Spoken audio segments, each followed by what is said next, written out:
দর্শক, মানিক মিয়া এভিনিউতে আছেন সহকর্মী মানিক শিকদার, যুক্ত হচ্ছে তার সাথে। মানিক, আপনি তো আছেন মানিক মিয়া এভিনিউতে, তো কি দেখছেন সেখানে? আপনার কাছে সর্বশেষ কি তথ্য আছে?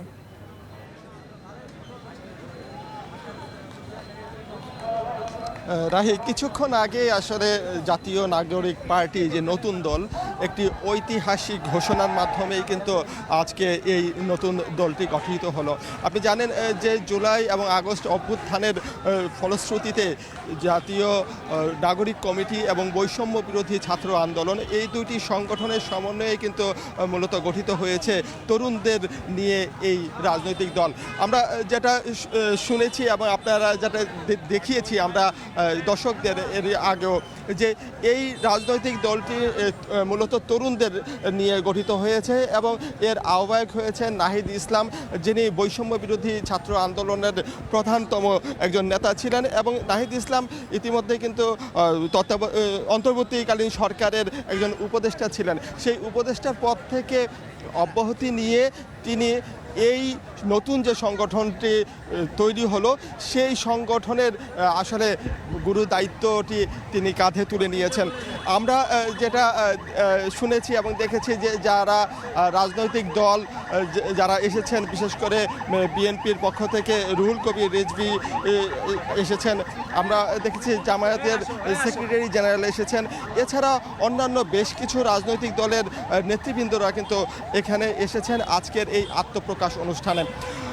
তারা যেটা বলছেন, বিশেষ করে রাজনৈতিক যে দলগুলো, তাদের পক্ষ থেকে বলা হচ্ছে যে নতুন যে তরুণদের নিয়ে নতুন একটি দল গঠিত হলো, সেই দলটি আগামীর বাংলাদেশ গড়তে আসলে অনন্য ভূমিকা রাখবেন। এতদিন ধরে স্বাধীনতার 53 বছর পার হলেও নানান ধরনের পট পরিবর্তন ঘটলেও সাধারণ মানুষের যে অধিকারের কথা, সাধারণ মানুষের যে প্রকৃত অর্থে যে স্বাধীনতার কথা, সেটা এখন পর্যন্ত বাস্তবায়িত হয়নি বলে তাদের দাবি। এবং সেই দাবির প্রেক্ষিতে আজকে এই নতুন দল গঠিত হলো।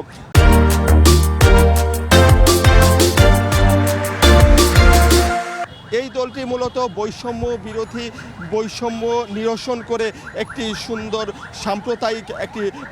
অসাম্প্রদায়িক একটি বাংলাদেশ গঠন করতে চাচ্ছেন। এবং তাদের স্লোগান হচ্ছে ইনকিলাব জিন্দাবাদ। তো তারা যেটা বলছেন, এই নতুন 151 সদস্য বিশিষ্ট একটি আহ্বায়ক কমিটি গঠন হয়েছে এবং এই কমিটিটি আংশিক কমিটি, পর্যায়ক্রমে পূর্ণাঙ্গ কমিটি গঠন করার পরে সেটা জানানো হবে আনুষ্ঠানিকভাবে।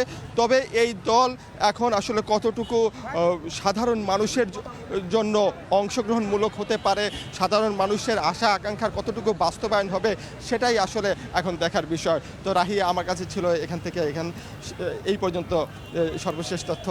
মানিক, আপনাকে ধন্যবাদ। দর্শক, জাতীয় নাগরিক পার্টির আত্মপ্রকাশ অনুষ্ঠান থেকে আমাদের সঙ্গে যুক্ত হয়েছিলেন সহকর্মী মানিক শিকদার।